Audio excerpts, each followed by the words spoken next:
Yeah. I found two of them. Well, One of them is in a I've box. seen it. Yeah.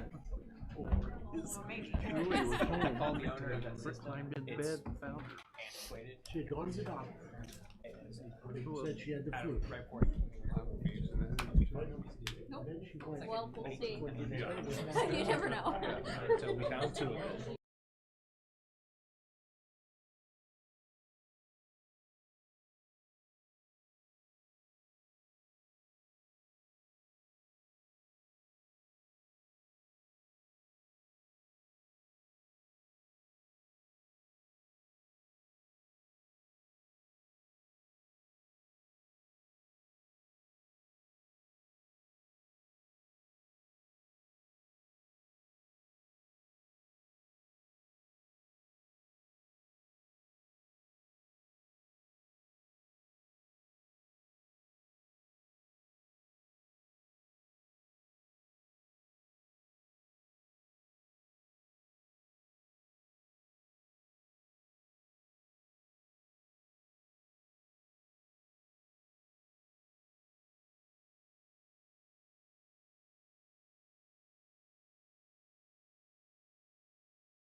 It was good. The whole thing was wonderful. Good evening. Good to see you. I'd like to call to order the Tuesday, January 20th, 2026 meeting of the Danville City Council. Madam Clerk, roll call to establish a quorum, please. Mayor Ricky Williams Jr., Present. Alderman Ed Butler, Present? Carolyn DeToy, Present. James Pashard, Tom Hightower, Here. Barry Johnson, Present? Mike O'Kane, Here. Mike Poore, Present. Rick Streebing, Here. Sherry Pickering, Here. Tricia Teague, Present. Eve Ludwig, Present. Jaleel Jones, Here. Doug Arns, Present. John Cooper, Here.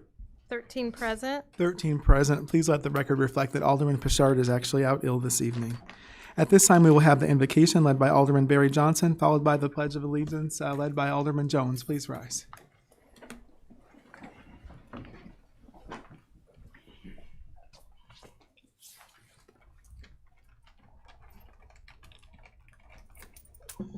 Thank you. Shall we bow?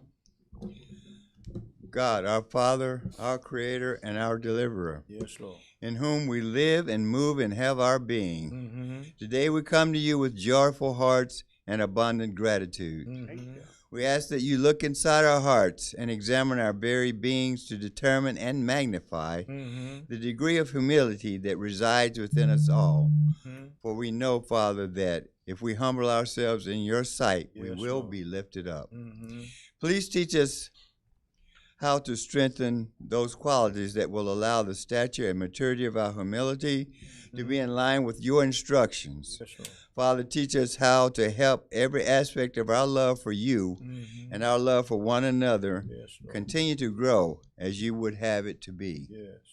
It is because of you, O Lord, that we arose from our slumber today and are able to stand before you to proclaim your greatness. Yes, Lord. We acknowledge today that without you, the least of our undertakings will fall short, but with you, all things are possible. Yes, Lord. We thank you for the sun that shines and the wind that blows, for the stars that glimmer and the seasons that come and go in our lives. We praise you for our prosperous times and thank you for guiding us through our trials and tribulations. We know to count it all joy when we fall Lord. into various trials, knowing that the testing of our faith produces patience as well as a persistent will.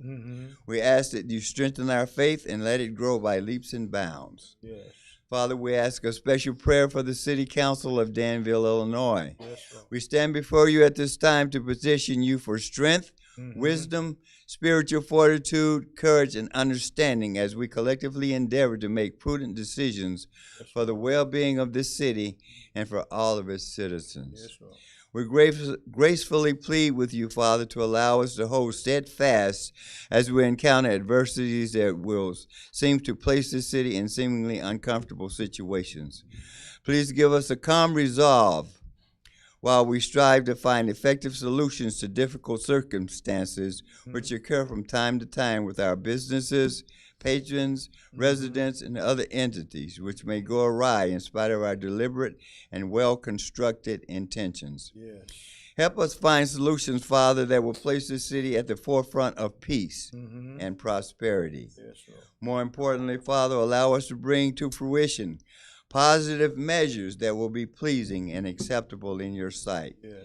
And Lord, if by chance our actions begin to falter or move in the direction of mediocrity, we ask for your intervention in order that we may redirect our paths and grasp hold to positive solutions that prove successful for this fair city. Please permit us the privilege to live in accordance with your will. Yes, Lord. We ask today that you continue to give us patience and give us peace. Provide to us that peace that surpasses all understanding. Yes. We ask that you anchor us in wisdom and understanding and provide us all with tireless determination as we work diligently to help the city of Danville Yes, Lord. maintain safety and prosperity. We thank you for the staff that works so hard to successfully sustain the inner works of this city. They are truly the foodstuff that provides the daily nourishments for this municipality. Lord, please continue to guide them and watch over them. We thank you, Lord, for all you do for us. Yes. We exclaim with great vim and vigor that you are indeed worthy to be praised. Yes. Yes. Now may the grace of our Lord Jesus Christ, the Yes. Lord of God, the love of God, and the fellowship of the Holy Spirit continue to be with us this day and always. Yes. May you, God, continue to bless Danville, Illinois, and continue to bless the United States of America. For it's in your Son, Jesus' name, we pray. Amen. Amen. I pledge allegiance to the flag of the United States of America and to the republic for which it stands, one nation, under God, indivisible, with liberty and justice for all. Alderman, thank you both for that. I appreciate you very much. Dang. Get a sermon there. You have before you the minutes of the January 6th meeting. Is there a motion to approve those? So move. Second. It's been moved and seconded. Any discussion or debate? All those in favor, please signify by saying aye. Aye. Any opposed, same sign. You also have an agenda for this evening. Is there a motion to approve? So moved. Second. It's been moved and seconded. Any discussion or debate? All those in favor, please signify by saying aye. Aye. Any opposed, same sign. Thank you. Reports. I do not have any proclamations or board committee or personnel appointments. Are there any reports of boards, agencies, or commissions this evening? Seeing none, I do have a couple of items of information for you. Before I get to the main one, which is the homeless shelter discussion and update, I wanted to say thank you to the MLK committee for the wonderful program that they put on yesterday. It was inspiring and challenging, and I pray that you'll be able to take some good words from it. And I also want to say to our team, our community relations team, great job on fire and ice. We had a great crowd, and everyone seemed to have a really good time, so I think that continues to be a good crowd favorite. This time I wanted to give you a little bit of an update on homeless shelter discussion, specifically Danville Rescue. And how I want to start that off is just by giving you an update. Logan did send to you all a report of the study and the commission that we had of the existing building done on Fairchild, what we all know as the former Fairchild School. So we'll start there, and then this brief update on his recommendations and how to move forward. And then I will also provide you with some other items regarding the matter. Yeah, thanks, Mayor. So we started out with the need of the Bowman Avenue, the original site. I'll consider it that, with it closing and the need for reassessment for reopening. We understood shortly after its closure that the basement was taking on significant amounts of water. No exaggeration, probably 15 feet of it. Which covered the electrical system, the boiler system, etc. So once we employed a consultant to do a building assessment, a feasibility study of the space. To cut to the chase, without an elevator being installed, which we're still trying to figure out per the Equal Opportunity Act, it's $1.7 million just to get it to code. With an elevator, it's $2.3 million to rehabilitate. And that's with a lot of items without phase 2 design on the structure. There could be more cost. Sprinkler system that we don't know how it operates, and accessibility issues on the bathroom. Okay. So then we moved over to where they're currently operating and started assessing that. This is very recent. The team did this last week. We met with the mission board early last week, understanding their needs in the structure. So the idea, the team went into the smaller structure on Bowman as well, and we really wanted to assess how does the city of Danville get involved in this and walk away for 15 years with no required maintenance needs on this building. So we went in, we want to give it all the bells and whistles and walk away. That was the idea. We're most of the way through the scope of work on that, and to achieve that, it is a large structure. It is structurally sound, has a great boiler system in it. But there's some big items in it, like a kitchen and a roof, and they have an exterior outbuilding that they utilize as well. All in, you could probably be between $120,000 to $200,000, give or take what bells and whistles you want to give to the structure. So we wanted to provide the city council the two different options, and then request the need from the mission themselves. Provide us the data. They did send that over to us, and all we care about is the max capacity, in my opinion. we don't want to turn anybody away in the city of Danville. Their maximum day that they saw was 11 people sleeping in beds. They have a capacity for 24, okay? So we took that into account, and I believe they have an expansion opportunity. They have 24 beds right now. I could be misspeaking, but they have 24 beds right now, and there's rooms upstairs that can be expanded for more beds. I believe that to be the case as well. So we assessed both of them. There's your not so rough numbers. They're pretty realistic. And I'll hand it back to the mayor. So after a lot of discussion with both them and us, given that we have not, generally we're not even at half capacity. I do understand with the cold weather and speaking to some of the board members that they have had as many as 16 or 17 folks there recently. But given that we have not been close to capacity for the last 8 or 9 months that they've been operating, it's our recommendation that it would not be wise to spend $2 million or more to rehabilitate that facility. And our recommendation would be that we're able to use CDBG funding. Logan can do, and his team, Tess, can do go ahead, Logan. Yeah. So the CDBG funding, for those of you that have been an alderman for a while, it's quite a simple procedure. It would come back to City Council as an amendment to the 5-year consolidated plan and the 1-year annual action plan. The plan of funds that currently exist, so we could do this tomorrow, quote unquote, is essentially moving the public infrastructure dollars that were allocated for the 2025 action plan. There's over $200,000 in that line code right now. Thanks, Logan. I just wanted to make sure we covered how would we pay for that. The other item that we have is that we know that there is ongoing need for funding partnership with the mission. I know that some of us around this room are monthly partners and partner with the mission in other ways. However, now that the mission has shown that they are up for meeting the challenge, I know that Alderman Cooper, you and some others had said, hey, we gave them money, and it wasn't these folks, right? It wasn't this board of directors. I want to make sure we're abundantly clear about that. But we gave the former board of directors money to fix things, and that maybe didn't go so well. So I'll be honest, as I told Brother and Sister Ewing, I wanted to be sure that things were going to be done right and make sure, as he reminded me, Mayor, you told me we had to put all of our ducks in a row, and that's what we did. So now that they've shown that they have the capacity to operate and operate well, I think that it's time that we come on partnership with them ongoing. They have some high costs. Their insurance and their utilities are the highest of those costs. So my recommendation to the council is that out of general fund, and you're going to say, well, Mayor, why general fund instead of CDBG? With CDBG, as some of you know, there are a whole bunch more reporting and oversight functions that they would have to meet and our staff would have to meet that would require them to spend so much time on it that we would be spending more time paying them to help than we would actually be helping. So it would be coming from the general fund. I would be relying on Tess and Logan and Mumachu to provide a formatting for us for their reporting procedures. But we are recommending that we support them with $2,500 a month, so $30,000 a year.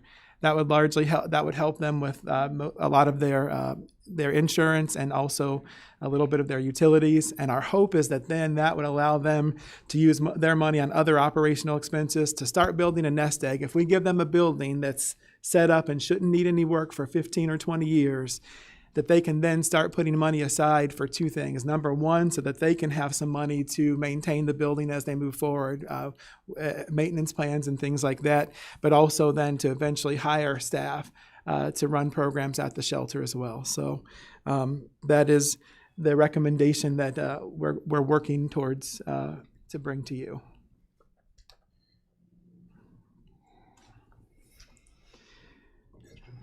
Yes, sir. You want to go first? Go ahead.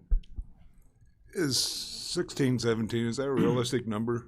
I mean, that report there, that seems like a small number to me. I just... That's the high end. Until recently, the highest number had been 11 a night. So Alderman with the freezing temperatures that we've had, it has been 17. Also, I think everyone knows this, but in case you don't, when there are these kind of temperatures, then the mission transitions to 24-hour service. So now they're now also providing the men 3 meals a day. Because they're providing more meals, it's more important now than ever that we rally around them as a community, that we make sure that we have, I know that there are a number of people that take food, for example. They've got a good freezer and such, just to make sure that we help them. There are other items that they have need of too. And later I know that representatives of the board will speak to us, and I'm sure that they will speak to some of those more immediate needs that they have as well. Yes, Alderman Arns. Mayor, a couple of things, and thank you both for the information. I did go through the study and agree with the conclusion not to invest more at that location. That sort of leads me to the next question, which I have no problem with what's been proposed for their current facility on South Bowman. But I guess my question would then be are we prepared to do something similar for those that serve the ladies and or families? And two, does that help us address the warming center issue that was brought up to where people don't qualify or won't meet the standards to get into the homeless shelter? Would there be any way, or how would we anticipate solving that? I know before we use the arena and other places, warming centers. I've heard other communities opening warming centers, and I'm just not familiar enough with what's going on among the various organizations to know how we're handling that. So I guess my 2 cents would be I can support what's been proposed as an interim solution, and would hope that long-term the parties can still look at perhaps what will eventually be a better facility, because multi-story buildings, closed off rooms and things of that nature, I'm not sure that's the model for the best operation going forward. But I appreciate and support what's been proposed to this point. Sure. Well, to answer your first question, as you know, we have given actually probably over $200,000 in total to the dwelling place. For example, the most recent rehabilitation, the city of Danville did the complete rehabilitation for that entire home. No, and I'm just speaking of ongoing operational contributions. Ongoing such operational. As for the utilities and things. And I personally believe we have to serve a role in that. So I have no problem in doing that. I just want to be prepared for when or if other groups come forward and say, well, our electric bill's pretty bad too. And so I just want to make sure everybody's been vetted and everybody understands who's in, who's not, and where it's going forward. Sure. What I would say is that our rationale has been that we have, just as we have dealt with specific requests from the dwelling place and others, we are now dealing with this specific request that we have before us from the rescue mission, and that's why we are addressing this now. The dwelling place has never requested for us any kind of funds for operations and such.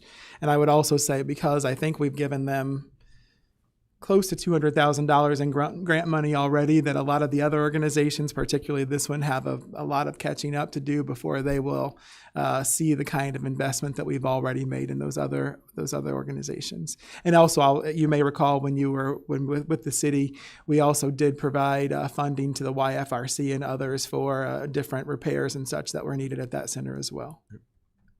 As far as your second question, in terms of warming centers, the first 3 years that I was mayor, I opened warming centers 4 times, and we never had one person show up to them, even in the most extreme weather. The Red Cross expressed to us frustration in terms of, "Hey, Mayor, we're putting all of these resources here, and nobody's showing up. Why would you? Why are you continuing to ask us for this service?" And so I feel as though folks have an option here if they're going to be reasonable. And if we didn't have usage of it before, I don't want to continue to mobilize a great number of resources that aren't being used. I want to make sure that the Red Cross, we're in good standing with them so that when we do need them in situations that people would use the resources, that they're there for us. I don't think anybody wants to see wasted resources. So yeah, I mean, so for example, Bishop and Mrs. Bourne opened their place for us before. The Civic Center opened their place for us before, and we just did not see anyone showing up. Thank you. Yes, sir. Alderman Teague. One of my questions is somewhat in alignment with what Alderman Arns asked. So is this meant to be the long-term solution, or is this a short-term solution in preparation for a much longer-term solution? We're prepared to make an initial recommendation of 2 years of partnership, and then that would give us more time to track and see if the need fluctuates or how it changes, and also to get data from the other service centers at home. So, for example, Alderman Teague, right now, I don't have any information from the dwelling place about their usage. I can tell you, unfortunately, for a while, there was almost no usage of the first 2 houses. Then they got a backlog of applications, and then I'm not sure where they are now. But I think it's really important that we have the data to know where we would most effectively mobilize the resources that we have to help the people that need it the most. Okay, and my next question is, prior to the closure from the prior board, do we know what the max usage was of the old Fairchild School prior to it being shut down?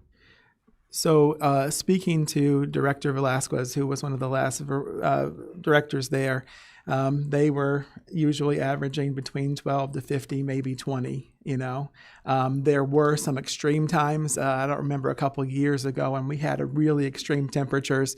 They opened it up and they had one section where they allowed families and women to come and one for men. And I think that night, Alderman Teague, they had, I want to say, close to 60. And I guess what my concern is, and I agree with what Alderman Arn said, I don't have an issue or concern as it relates to us doing this. It's the right thing to do.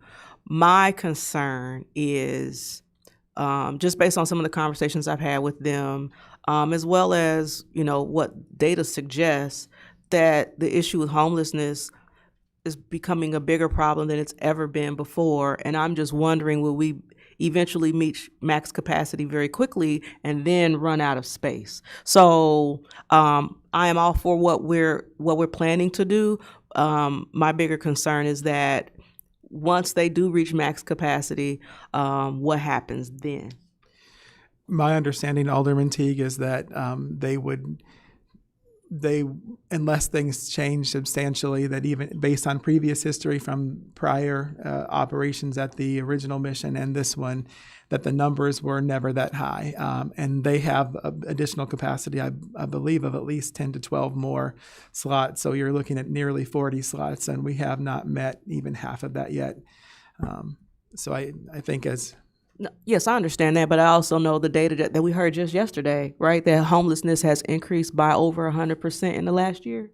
So I would imagine that would apply to our city just like every other city in the country. So if when Mr. Velasquez was there, and in the most extreme of situations, the max was 60, well, 100% increase of 60 would potentially be 120.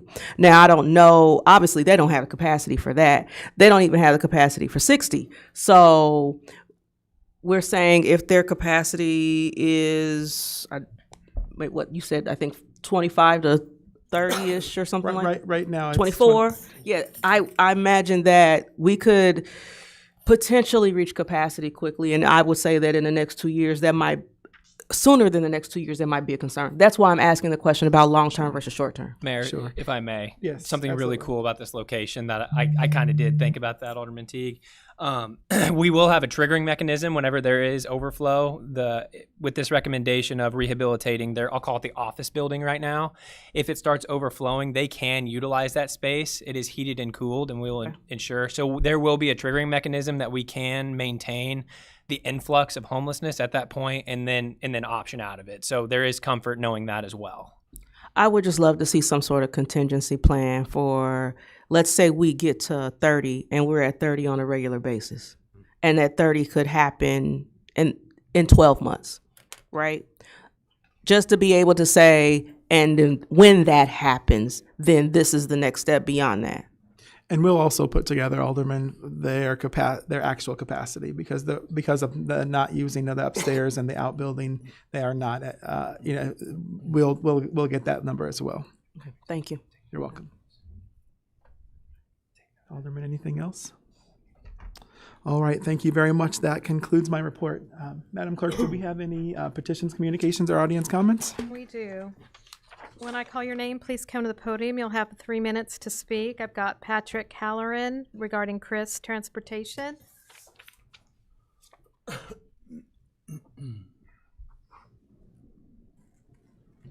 Good evening, City Council members, Mayor Williams, and valued city employees. I'm Patrick Halloran, and I have the great fortune to serve as the Executive Director of the Wheeler Foundation, an organization entrusted with providing much-needed financial resources to groups that serve people with physical and mental disabilities. Throughout the course of my work, I'm constantly humbled both by the inherent goodness of people with developmental disabilities and also the dedication and deep care given to them by folks at WorkSource and CrossPoint. When Chris Transport announced its abrupt closure, it was truly a scary day. Over 150 people in our county, all with very special needs, who cannot operate motor vehicles on their own, who are incredibly routine-oriented, and who have a hard time advocating for themselves, faced an uncertain future. Come Monday, would they be picked up? Would they be left out in the cold? How would they access the services essential for their health and well-being? I'd like to commend Director Stephen White and his fantastic team at DMT, Mayor Williams, and the folks behind me at CrossPoint and WorkSource for understanding the urgent nature of this issue, coming together, and finding workable short-term solutions to ensure everyone who needed a ride got where they needed to go. To folks with developmental disabilities, this wasn't just a ride, it was an essential lifeline. Thank you for being advocates for those who cannot advocate for themselves. Tonight, there are several resolutions before you involving the City of Danville's role in providing paratransit services to CrossPoint WorkSource, as well as pending agreements with the State of Illinois and IDOT. I urge this council to accept these resolutions in an effort to find a long-term transportation solution to the most vulnerable folks in our community. Please act decisively tonight and be a part of the amazing group of folks, like those behind me, who advocate day in, day out for those who cannot advocate for themselves. Thank you very much. Thank you, Mr. Halloran. We also entertain grant requests from municipalities as well. Yes, we will be in touch with you in the next month or so about a project or two. Michael Ewing regarding homelessness. Good evening, everyone. Good evening. Good evening, Mayor.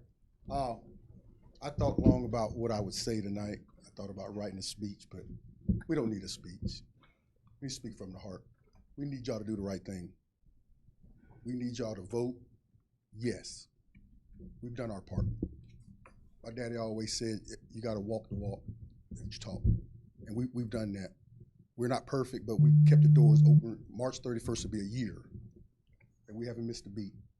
But I'm coming off a little, because I'm a little, you know, we need Danville. We've done it without y'all. Individual people help, but we need Danville to stand up behind Danville.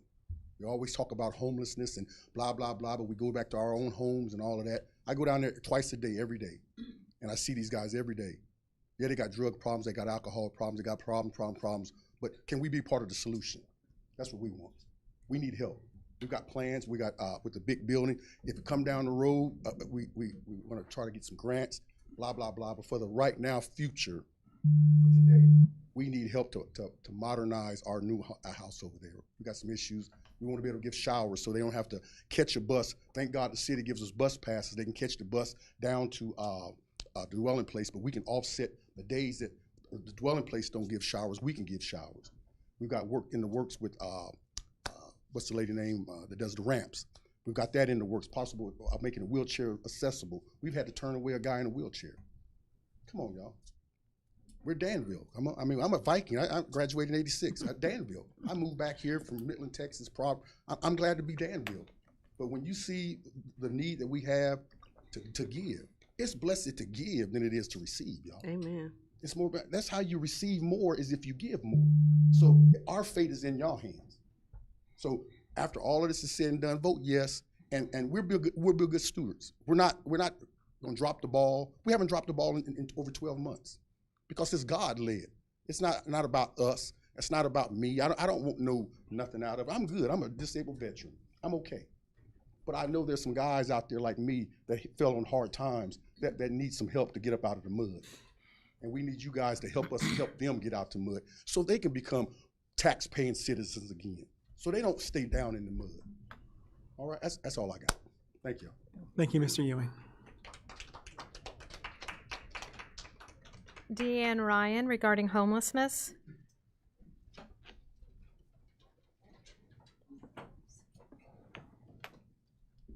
I'm Deanne Ryan, and I've been here many times to talk about the homeless situation.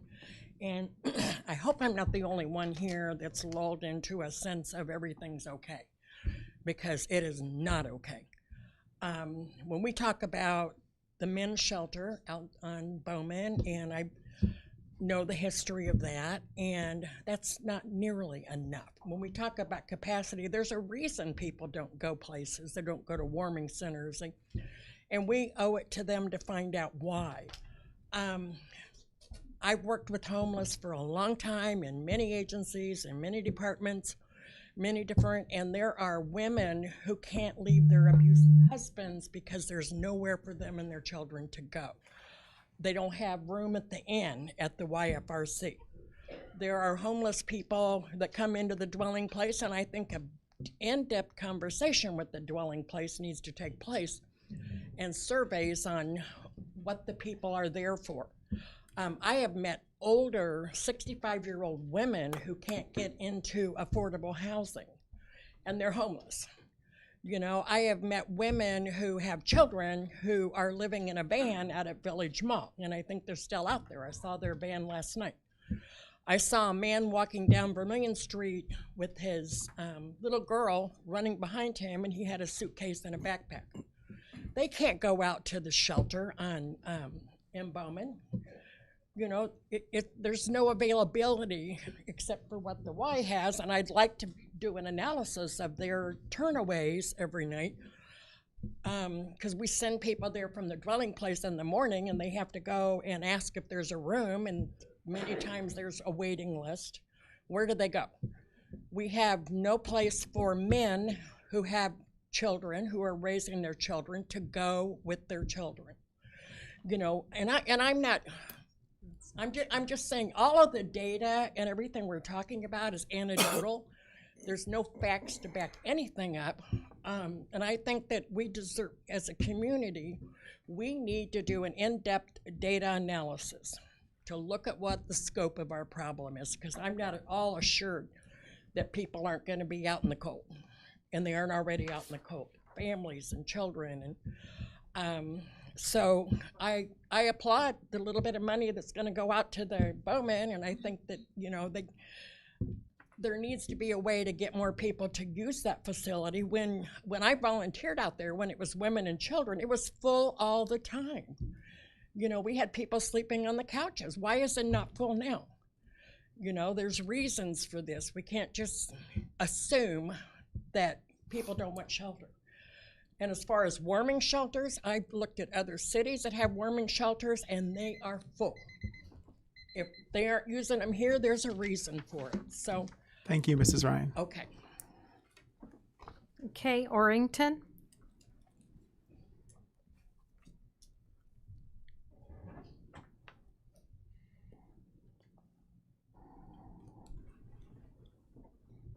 Good evening. I'm Kathleen Orrington. I've been up here before. I have 45 years as a registered nurse. I'm going to give a quick anecdote. I was actually sitting at home, and I thought I got to go over there. So I'm in my pajamas, okay? But I got these really strong vibes tonight, and I think it was for two things. And these are two little quick anecdotes about my career as a nurse that is very memorial to me. All right, the first one is I was actually over at the U of I studying in the dorm, and I hear this coming down the hall because everybody was studying real intensely, and you could hear somebody walk. Okay, you could tell it was boots. It stopped at my door. I thought, what the hell? It was the police. They were telling me, and it was a night like this, that I asked me if I knew Douglas Marshall Jones. I said, yes, it's my brother. Well, we got a call from the Chicago Police Department that he was found deceased outside of his apartment, and they need for you to come back to Chicago and identify him. This is my brother that was the same age as me. We were always very, very close, and we had to go into foster care, but we still kept in touch, and he was 25 years old when that happened. The other thing is, I remember once, after I got my license, I had been working for about 10 years. I was working one night, and we had a man come into the emergency room on a night like this, and he ended up with frostbite and having every digit of his hand removed. And he was a younger man. And I just could not believe that that happened to him. And I thought, next he'll be committing suicide. We have got to remember these things and not just forget about them. Thank you, Mrs. Orrington. Hope Garrett regarding the shelter.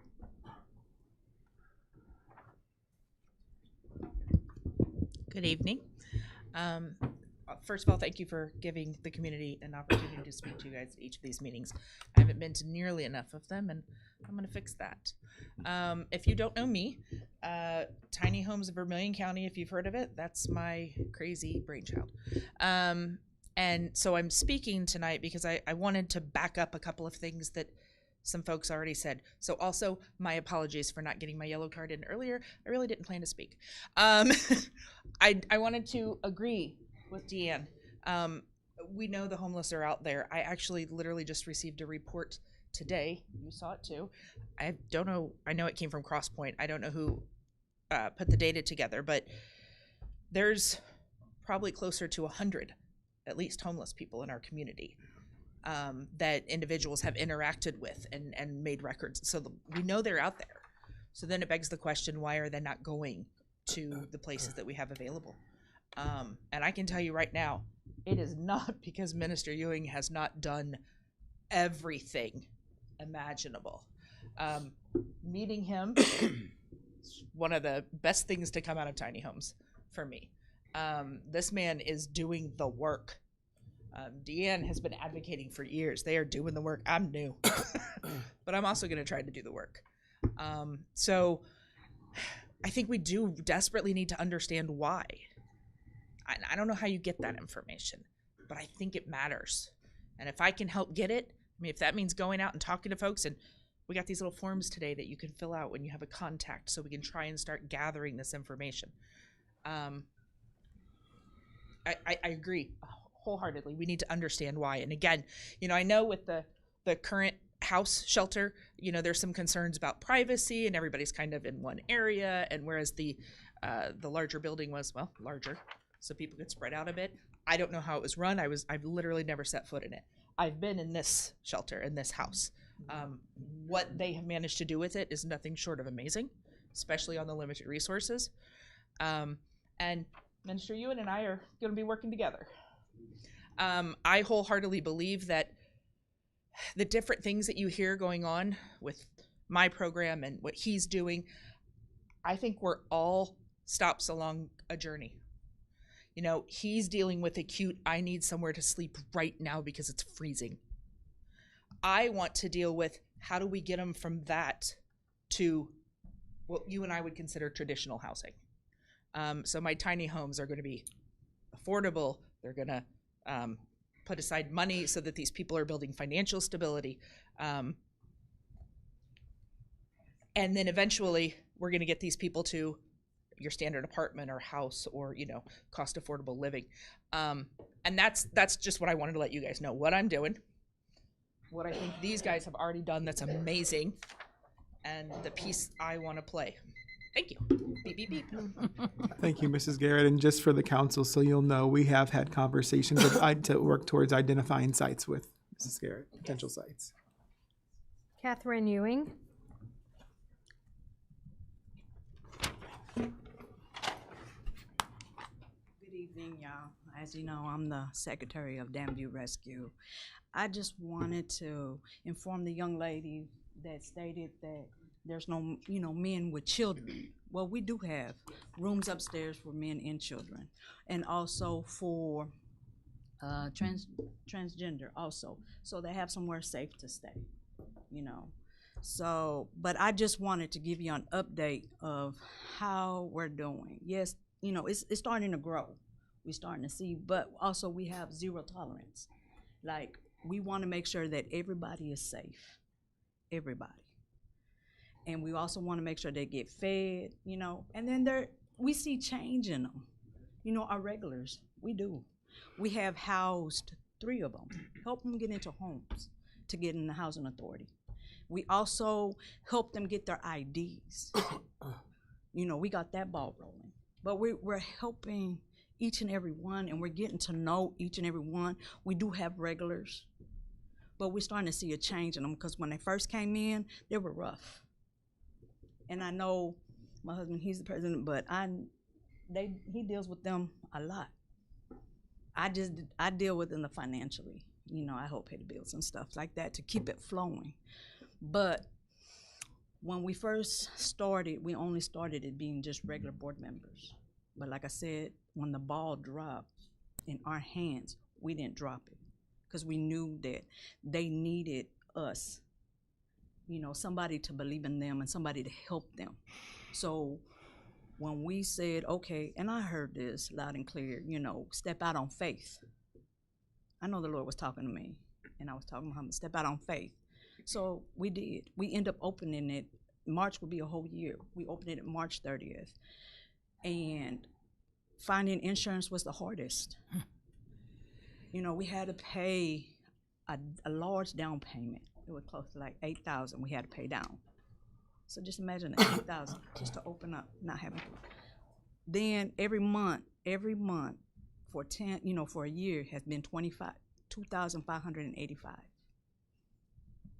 That's not including the utilities. That's not including feeding them. You know, that's not including making sure they get a bus pass, none of that, you know. So it's all our bills, and we're just asking for help. You know, I think we have proven ourselves for this whole year without asking, and it's been all built on donations.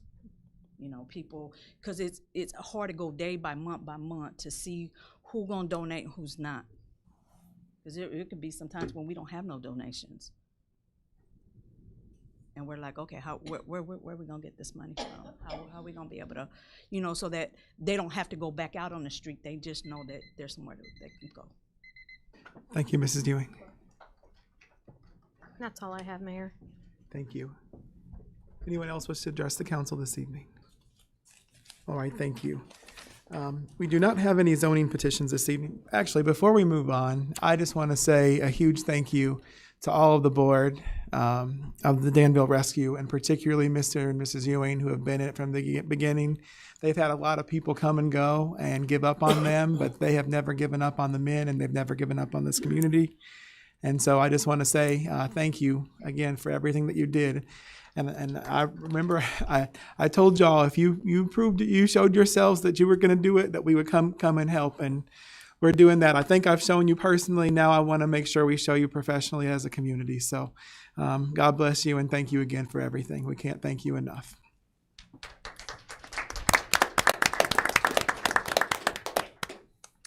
You have before you the payrolls of January 9th and 16th. Is there a motion to approve those? So moved. Second.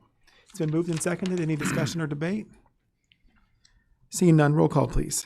Alderman DeToy. Yes. Hightower. Yes. Johnson. Yes. O'Kane. Yes. Poor. Yes. Streebing. Yes. Pickering. Yes. Teague. Yes. Ludwig. Yes. Jones. Yes. Arns. Yes. Cooper. Yes. Butler. Yes. 13 yes. 13 yes, the motion carries. You also have the vouchers payable of January 13th and 20th, 2026. Is there a motion to approve those? So move. Second. It's been moved and seconded. Any discussion or debate? Roll call vote, please. Alderman Hightower. Yes. Johnson. Yes. O'Kane. Yes. Poor. Yes. Streebing. Yes. Pickering. Yes. Teague. Yes. Ludwig. Yes. Jones. Yes. Arns. Yes. Cooper. Yes. Butler. Yes. DeToy. Yes. 13 yes. 13 yes, the motion carries. At this time, we will receive our Public Works Committee report. Chairman Poor. Thank you, Mayor. 11A is a resolution approving the disposal of surplus equipment. Move dispense reading, ask for your approval. Need a second. Second. Any questions? Okay, roll call, please. Alderman Johnson. Yes. O'Kane. Yes. Poor. Yes. Streebing. Yes. Pickering. Yes. Teague. Yes. Ludwig. Yes. Jones. Yes. Arns. Yes. Cooper. Yes. Butler. Yes. DeToy. Yes. Hightower. Yes. 13 yes. 13 yes, thank you. 11B is a resolution amending the fiscal year 25-26 budget. Fund number 301 for the H&L landfill leachate system demolition. Move to dispense reading, ask for your approval. Second. We'll need a second. Thank you. Questions? I got one. Alderman Cooper. What are we doing here? Get rid of the leachate system. But I mean, Eric, you want to take that? Yeah, this is transferring money. If you recall, we awarded a bid to Owens Excavating to do demolition at the H&L landfill. And this is basically taking reserves and moving it to the Fund 301 to do the work. so it came in over budget? Or No, it came in on budget. It's just that the money to pay for it wasn't all in the active budget, so they have to pull it from reserves. good enough. Yeah. What else? Roll call, please. Alderman O'Kane, Yes. Poor, Yes. Streebing, Yes. Pickering. Yes. Teague, Yes. Ludwig. Yes. Jones. Yes. Arns, Yes. Cooper, Yes. Butler, Yes. DeToy, Yes. Hightower, Yes. Johnson. Yes. 13 yes. 13 yes, thank you. 11C is a resolution approving a professional services proposal agreement for sanitary sewer rehab SSES Phase 1. Move to dispense with reading, ask for your approval. Need a second. Second. Alderman Arms. Couple questions on this, Mr. Chairman. The phase 1 for this first year phase, as they refer to it, is that all that has been approved for their services? I see we've got a 5-year program here. I'm not familiar with how all that is set up. Yes. We initially have gone out for an IEPA loan of 5 phases that'll amount to $24.6 million. And the first phase is what we're going for as far as the 7.1 million, I think it's approximately right now. So the council approved a loan agreement for up to 25 million. Is that correct? Or the loan has already been approved, or? No, we're in the process of getting it. Of applying? Yeah. Okay. Well, we are applied. We have applied, and we're just in the queue to get awarded the loan, basically. Okay. And what are the terms on that loan? How many year payback and? We're going to go for the 20-year, I believe. Really? Okay. Looking to do. And so there is no commitment with RJN or IEPA, anything beyond what we're talking about in this? That's correct. So there's been no design work on future phases, and the EPA loan we can either continue to take out or not? That's correct. Okay. Thank you. Other questions? Roll call, please. Alderman Streebing, Yes. Pickering. Yes. Teague, Yes. Ludwig. Yes. Jones. Yes. Arns. Yes. Cooper, Yes. Butler, Yes. DeToy, Yes. Hightower, Yes. Johnson, Yes. O'Kane, Yes. Poor, Yes. 13 yes. 13 yes, thank you. 11D is a resolution authorizing a grant application to the U.S. EPA for the Brownfield Community-Wide Assessment Grant. Move to dispense with reading, ask for your approval. Need a second. Second. Questions? Have we already identified all the areas? It is not set in stone. So we've identified select corridors and good redevelopable ground for the application for scoreability, but we do not have to follow what is in the application. Anyone else? Roll call, please. Alderman Pickering, Yes. Teague, Yes. Ludwig. Yes. Jones. Yes. Arns. Yes. Cooper, Yes. Butler, Yes. DeToy, Yes. Hightower, Yes. Johnson, Yes. O'Kane, Yes. Poor, Yes. Streebing, Yes. 13 yes. 13 yes, thank you. 11E is a resolution authorizing an intergovernmental agreement between the City of Danville and Vermilion County for the lease of city parking. Move to dispense with reading, ask for your approval. Need a second. Second. Alderman T. Is this a continuation of a prior agreement? And I asked that because it says revised January 1st, 2023, but the effective date on this is. Must be a typo. Yes, it is it's just an extension of an ongoing agreement. It came to our attention that had expired, and so this is just updating that agreement. So then the 5 years that's referenced in here, then it will be good for 5 years starting this month? Yes. Yep. How long was the prior agreement? Good question. I am not sure on that. I can find out and get back to you. And the reason why I ask is because if this is a continuation of a prior agreement and this agreement is 5 years, well, 2023, so the 2023 is a typo, then it's not. That is potentially the case. I would have to do a little research to find out. Okay, yeah, because that's only 3 years. So that's one of the reasons why I'm asking. One of the whereases does say a period not to exceed 20 years. That's, I think, based on state law, right? That it was state, it says, I saw that. It said, I don't remember exactly where I saw it. It's in part, it's in part 1 of the actual lease agreement where it talks about the 5-year period. I got the impression, I shouldn't say that it is because of state law. I got the impression because I didn't go read the state law, but because the same sentence also refers to state law, that it had something to do with potentially state law limiting the time period being 20 years. But I didn't read, so that could be inaccurate assumption on my part. However, the 5 years versus 3 years ago is the thing that kind of threw me for a loop. Alderman, again, I would have to look back to verify that I'm relaying these accurately, but I also know that a couple of years ago, we had some concern about whether or not one of our parking structures was going to continue to be usable, so we may have done a shorter term lease for that reason. Okay.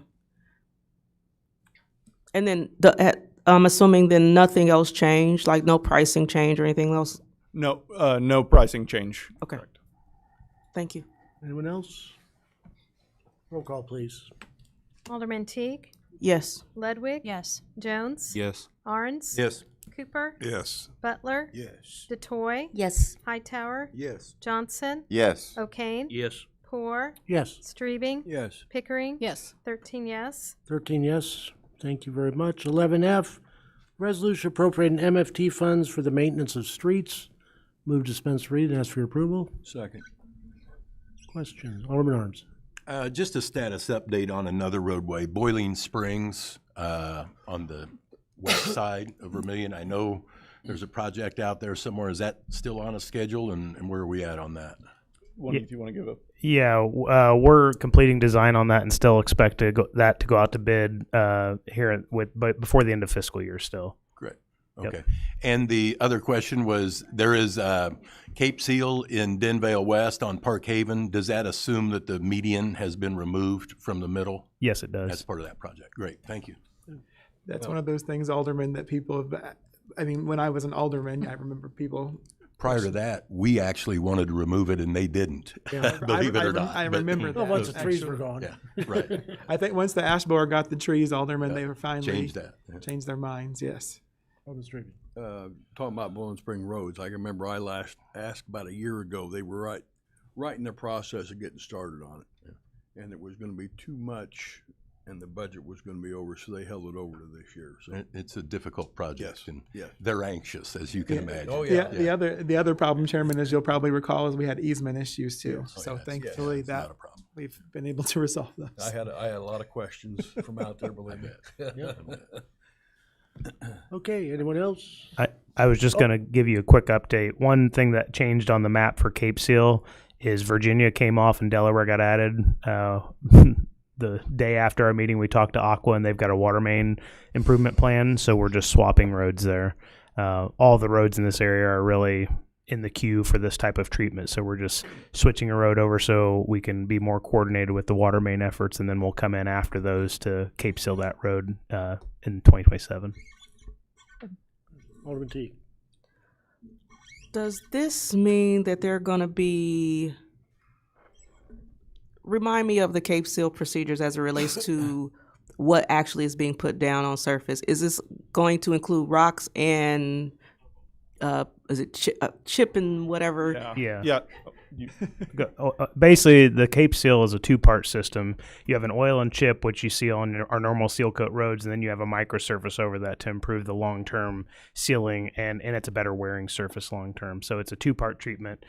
You won't notice like the loose rocks and stuff as much as you will with like a normal seal coat. Well, the reason why I asked, my street happens to be on here, because we got rocked, but we didn't get anything over the rocks this year. So that's part of the reason why I'm asking, because I'm assuming that many of the other streets are probably in the same situation where they got rocks this year, but didn't get anything else put over. Yeah, so we always look at what the existing surface of the road currently is and what the base of said road is as well. A lot of for these Cape Seal roads, a lot of them that are just straight asphalt and have curb systems and everything, that is when we would typically add a Cape Seal treatment, because basically Cape Seal is just like an addition to the seal coat. So they'll go through and seal coat everything, meaning tar and chip with the rocks, and it's annoying and frustrating. And we will always do and we're working towards even more of a proactive approach just to help tempers during that time of people that used to have a nice asphalt road and now there's loose rock on it. So that has to go on for a period, and traffic has to get on it, and the rock has to settle into the oil.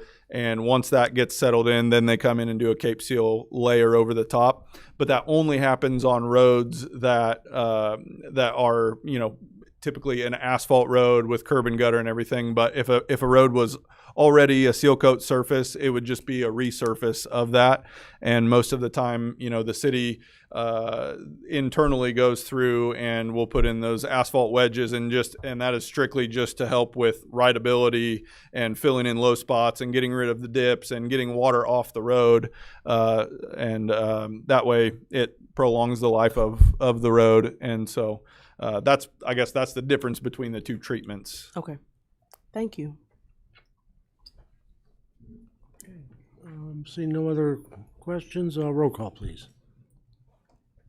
Alderman Ledwig? Yes. Jones? Yes. Arns? Yes.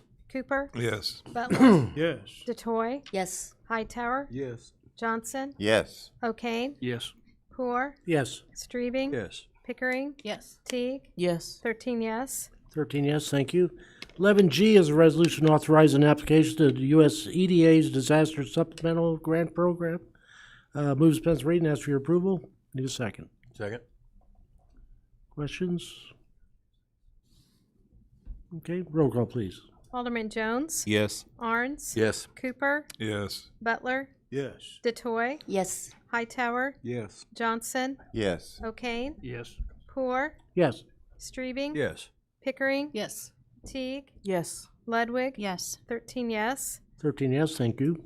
11H is a resolution authorizing application to the DCEO's Illinois Regional Site Readiness Program. Move suspense reading, ask for your approval. Need a second. Second. Alderman Cooper. I guess what we're doing here is this is just getting ready to be shovel ready. I assume we're not going to do this until we get a commitment, right?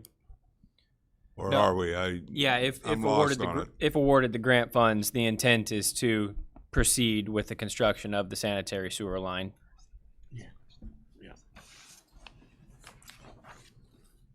Okay, go ahead. Alderman Arns. Yes. Similarly, I just want to I'm okay with pursuing this as a grant project. I would not want to see this particularly come out of our sewer fund without further discussion. There is another entity that also can provide service, and I just think there should be some additional discussions. But if we can get grant money to do it and it can get done, I'm all for that. Glad that we can get the design finished at least. And that was my other question, is does any of this qualify for design costs? Yes. If we're successful? Yes. Okay, thank you. Anyone else? Roll call, please. Alderman Arns? Yes. Cooper? Yes. Butler? Yes. DeToy? Yes. Hightower? Yes. Johnson? Yes. O'Kane? Yes. Poor? Yes. Streebing? Yes. Pickering? Yes. Teague? Yes. Ludwig? Yes. Jones? Yes. 13 yes. 13 yes, thank you very much. If there's no objection, 11I through N all deal with the city of Danville taking over the rural mass transit functions, disposing of equipment, getting into agreements with the various organizations, and Director Schaefer is here if we do have any questions. Alderman Teague? One of the questions that I have, because I just don't think it's come up yet in conversation, is. Oh, I need to get on the table. Oh, yes. Does anybody have objection to I through N? No. Go Okay. ahead. Move to dispense with reading on, and ask for your approval on I through N. Would you like me to read them all? Second. You need a second. I need a I'll second. give you a second. Second. To avoid you reading them all. Yes. That's fine with me. They're in the minutes. So, I through N, Alderman Teague.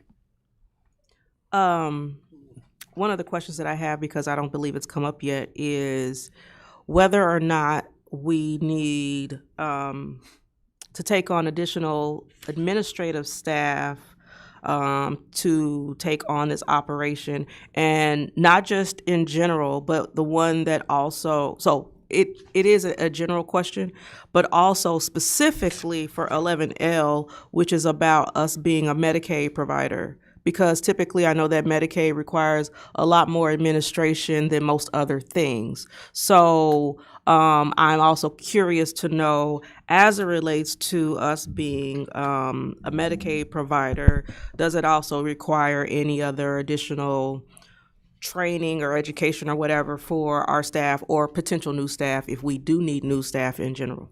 So the Medicaid billing will be handled by the finance department. I have worked with Medicaid for 20 years, so this is just another day. I was like, ooh, something I'm good at. I know this. So the finance department will be handling the billing, re-enrollments, and enrollments with the assistance of the DMT team. We will need to hire additional personnel. That's one of the items that we'll be going into closed session to discuss with you. Okay, and so then we'll have also additional expense information and budget amendment information relating to that? Yes, ma'am. Okay. I think those cover my questions. Thank you. Okay, thank you, Alderman Teague. Alderman Cooper. Just a couple of questions. I assume that we're taking the whole county in this, right? Is all Vermilion County? Yes. Not the city of Danville. We're taking everything. Is the county board, or is this an all or none? I guess we take it all, or we don't get any. We take it all, or likely not only do we not get any, but then the rest of Vermilion County would have to figure out how to provide transportation for their citizens, which unfortunately I don't believe there's any capacity to do. Vermilion County Board has no interest or desire to do this, help or assist in this, and I mean I've been asked several times about if we're going down to Ridge Farm and all that. I mean, and I guess we are, but I mean, why no assistance from the county board or them assuming it? I guess is what as far as the city of Danville, I don't have a bit of problem with it, but. Well, I could. So, Chairman Poren-Streben and I met with the county extensively about this for a period of time, a year and a half ago, and Director White, and basically they didn't want anything to do with it. I mean, they said that they wanted Chris to be the provider, and now that hasn't worked out, we are where we are. So much for being a good neighbor, I guess. Director Schaefer, do you have any words of just to? So the county, IDOT came to the decision in November to name Danville as the designated funding recipient. And so we did that, and then obviously everything happened towards the end of December. We have set up a separate appropriation for the city of Danville should they take on the rural transit or all over Vermilion County, and so we would then, if the city votes to go ahead and take on the entire county. What we would do is we would work to expedite those grant agreements, grant amendments. Should the county or should the city not decide to take that on, we would work with the county and other providers to try and find a secondary, resource. The one thing I can say is for every dollar that is invested, it's typically a $4 return. And so I would like you guys to think about all those people that you guys will be given rides in the county and bringing them back into the city of Danville. And so at this point, the city of Danville is a designated recipient, and the state appointed them that. Have you contacted the city or talked to anybody in the county board in regards to any of this? This has been very fast moving. The county was aware. My letter went out to the county in November. It went to the board chair, and at this point in time, we've not heard from them. We have not engaged with the county. Again, this has been rapidly moving, and our entire focus was to try and get resources to those vulnerable citizens that need the transportation as quickly as possible. The city of Danville has a great transit organization, and so they were our first call. Alderman, one thing that I would note that Director outlined for us too is that currently the state provides 65% funding. They would move that up to 80% funding as well. And then we would also receive additional federal funds, because as one thing that I made clear to him is that, look, we want to help everyone, especially our neighbors. These are our brothers and sisters, our cousins in the county, right? But at the same time, the city of Danville taxpayers cannot subsidize providing those services for them. And that's why they've increased the funding sources for us, so that we can make sure that we're able to provide that without it being on the back of the Danville taxpayer. Well, in a roundabout way, that's where I was going to go with this That's whole what I thought. conversation. As far as drivers, how many are we getting into that? How many we're going to hire? Or So Alderman, we already had, so there are a couple of parts of this. One is that Chris was providing our paratransit service for the city of Danville already. So we have already hired some additional drivers because we had to contractually continue fulfilling our obligation through our state and federal contracts. So we've already hired some of their drivers. There are other drivers that are very interested in coming to work with us should we choose to take this on. Folks who are already used to working with the citizens that are that were served by the previous Chris group. But those drivers that work for them, and I pretty much know because I applied, they were all part-time and they didn't have any benefits, I believe. Is that going to continue to be that way? Or? They weren't all part-time. Some of them were actually full-time. They had, I think, 3 or 4 full-time drivers, which we've hired most of them. For Expedition, we have currently hired them through in partnership with Express personnel, and our hope is that we'll be bringing to you an updated agreement with the Teamsters sometime in the next couple of months for ongoing services, hopefully starting in July, which would be the next contract year with the state of Illinois. So this is going to be a total different line, and everything in the budget's going to show that, apparently, right? It wouldn't be a total different line, but it would be there might be additional lines in that budget. But no, because everything would come still under Danville Mass Transit. So no property tax dollars or city dollars are going to this. That's okay. I mean, it's okay. I think it's a service that needs to be done. I just wish the county would get a little bit more involved in what they are, because apparently that's not going to happen. No. We shouldn't have to be, but we worked really hard to try to take care of this a year and a half ago. Unfortunately, it didn't come out the way we all anticipated.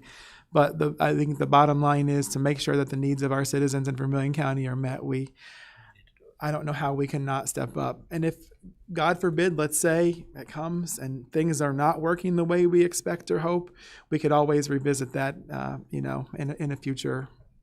I'm not going to disagree with that theory. I just wish the county would sort of stepped up and did some part of their role too, but so be it, I guess. I'm for it. Alderman Teague, I think. I have a follow-up. I'm assuming you're from IDOT. Yes, this is I apologize. This is the director of IDOT, David Schaefer. So Bureau Chief for Transit Operations. I'm sorry, yes. Got anything to do with roads? One of the things that I read in the news was that the situation as it related to Chris Romass Transit District had the potential to be revisited or redeemed. So my question is this a permanent change for the city of Danville, or is there the possibility that if Chris met specific standards that typically happens when there's a grant, that it could go back to them? That is, and that's only because I've read what I thought was quote from you or someone else from IDOT that said that was a possibility.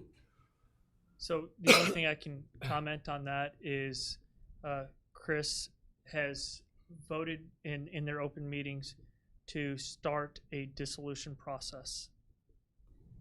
Okay. So this, as far as we are concerned, then is a permanent solution for the city of Danville. He can't speak to that, but yes, yes, ma'am. Is there a time period on I didn't read that particularly, and there's a lot of specific, there's like, what, 6 of these resolutions. Is there a time period on this? On the resolutions that we have before us? There is a time period for the contractual agreements with CrossPoint and WorkSource.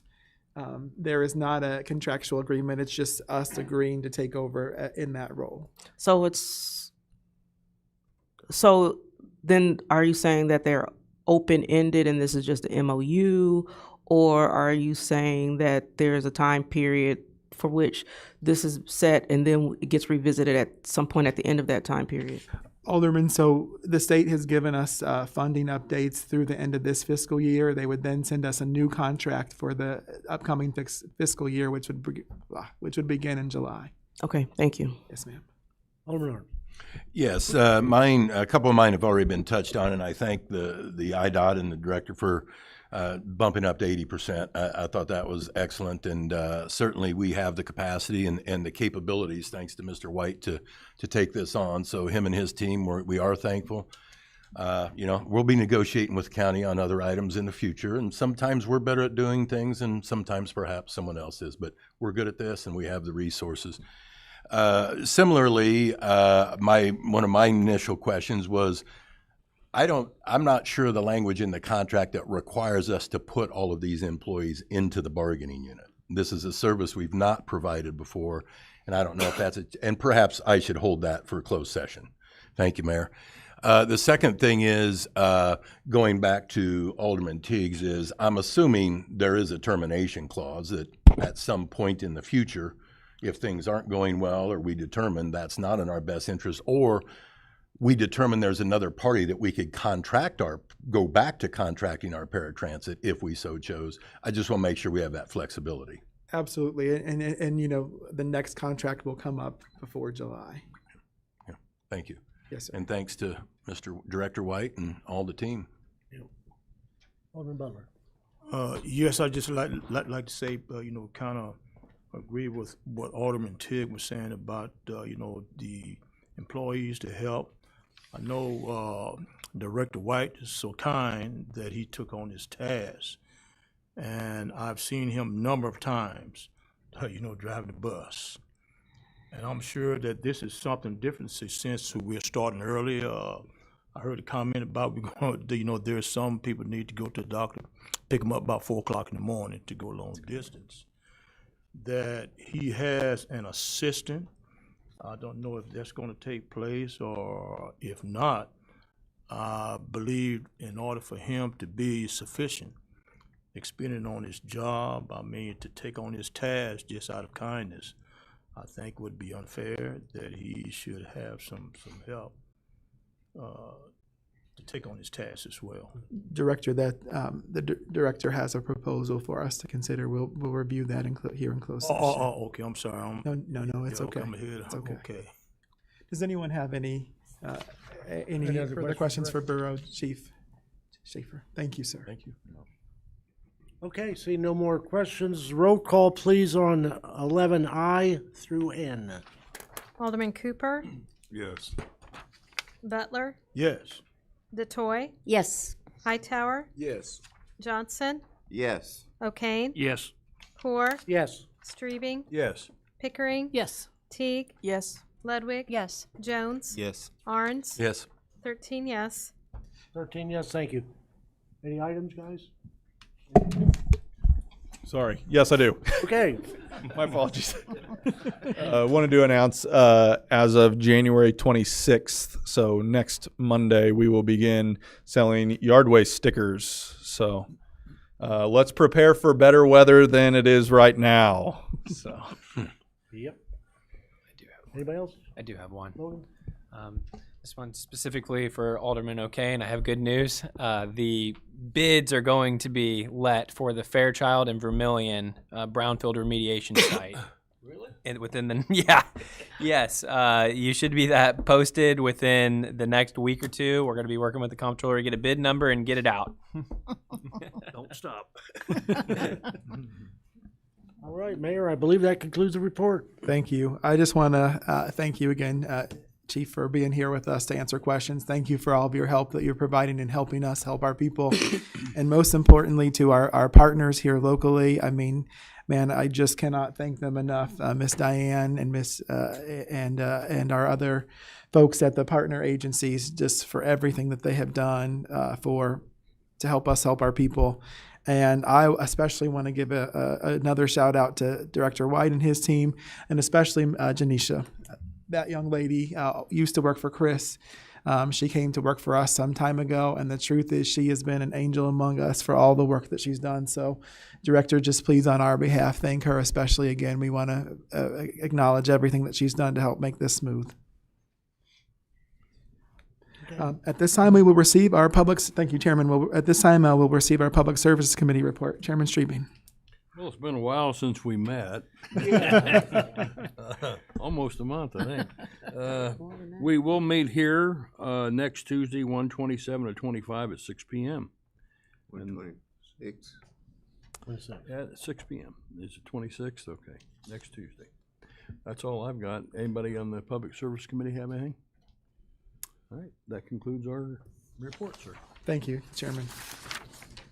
We do have a need to go into closed session. At this time, I would entertain a motion to Section 2C1 I would entertain a motion to go into closed session under Section 2C1 to discuss specific employees and Section 2C2 to discuss collective bargaining matters and salary schedules. Is there a motion to do so? So moved. Second. It's been moved and seconded. Is there any discussion or debate? Roll call vote, please. Alderman Butler, Yes. DeToy, Yes. Hightower, Yes. Johnson, Yes. O'Kane, Yes. Core, Yes. Strebing, Yes. Pickering, Yes. Teague, Yes. Ludwig, Yes. Jones, Yes. Arns, Yes. Cooper, Nope. 12 yes. 12 yes. We are adjourned to closed session. There will be action taken afterwards.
Return to open session. So moved. Second. One stuff. It's been moved and seconded. All those in favor, please signify by saying aye. Aye. Any opposed, same sign. If there be no objection, I would like to take items 14 and 15 together. And if so, I would entertain a motion to approve the ordinance amending section 3907 of the city code pertaining to compensation of municipal employees, and item 15, a resolution authorizing updates to compensation chart and budget amendment to fiscal year 26-27 budget. Is there a motion? So moved. I'll second. It's been moved and seconded. Is there any discussion or debate? Seeing none, roll call vote, please. Alderman Hightower. Yep. Yes. Thank you. Johnson. Yes. O'Kane. Yes. Hoare. Yes. Strebing. Yes. Pickering. Yes. Teague. Yes. Ludwig. Yes. Jones. Yes. Arns. Yes. Cooper. Yes. Butler. Yes. DeToy. Yes. 13 yes. 13 yes, the motions carry. Are there any items of information for the good of the cause? I have two things. Yes, ma'am. One, just a reminder to everyone that the Project Success Youth Expo and Town Hall 2 is next Thursday at Laura Lee from 6 to 8. And then the second one is that I am also hosting a Citizens First Town Hall and Listening Session on Saturday, February 7th from 1 to 3 at DAC and Bremer 142-43, I think. 141 141, 42. Anybody is welcome to come. But I plan to facilitate the session. Thank you, Alderman T. Okay, I got one. And yes, Alderman. Go ahead. Okay, yeah. I'd like to thank the chief and his other officers for Monday, and leading us down the road there for the march for the Martin Luther King. And it was cold, but so we got through it. Everything went well. I had to make the young folks there get into cars because I didn't want no problem, frostbites, anything. But they were good, and it was a good, successful march. The service was good, and so we really enjoyed the service as well. On the 24th, next Saturday, this coming Saturday, actually, there's going to be a forum out at DAC, 11 o'clock to 2. Lunch will be served as well, and we're looking for 3 so far congressmen. They're running for Robin Kelly's position. We'll be there if y'all got any questions or statements that you would like to make. It's going to be out of that. 3rd floor, 306, and it's going to be interesting. And who is it? Adele. It's going to be French, and hopefully Jesse Jackson Jr. will be there. So please come if you got questions, and if you don't come and don't like what is being said, I mean, you should have been there to ask the questions. Thank you, Alderman. Just one last thing, and just to remind everyone, because of the new change in law, our next city council meeting will be on Wednesday, February 4th. Thank you, Chairman, for the reminder. Because of the law that you cannot have public meetings on election day. So next meeting will, it's perpetual, unfortunately. February 4th. So our next meeting will be February 4th at 6 p.m. here in these chambers. Yes, Alderman. Wednesday's a horrible day for me. I know a lot of folks have church, unfortunately. No, not the church. That's when I'm sit with my wife, so I won't be here on a Wednesday. Okay. All right. I think there's only 3 this year. There's 2 or 3 this year. 3 this year. Yeah, that's the only day I won't be here is on a Wednesday. No, okay, I understand. Thank you for letting us know, Alderman. And that's a state level requirement? Yes, sir. Understood. Having satisfied the agenda. Oh, Chairman. It's that time of the year again for the NJCAA tournament. Everyone should have received the email. If you go online, a lot of the spots are already booked. So sign up. Every spot's there's something in every spot on it. Since it's now Monday through Saturday, Takes a lot more people. Yeah, they got the girls' tournament going on this week too. Yes, Alderman Toy. I would like to just thank Steve White. He's the way he stepped up and got things rolling. There was a lot of people feeling very desperate, and he made us all look good. He made Danville look good, and I really appreciate that. Amen. Having said it, oh yes, Mrs. Just Pickering. one thing to add to that, we went over there and looked at the bus station. He was very good about showing us around. If you can go over there, just look. It's so interesting. I've done a tour of that, and it's good. All right. Anything else? Having satisfied the agenda, I would entertain a motion to adjourn. Second. It's been moved and seconded. Any discussion or debate? All those in favor, please signify by saying aye. Aye. Any opposed, same sign. We are adjourned. Thanks, everyone.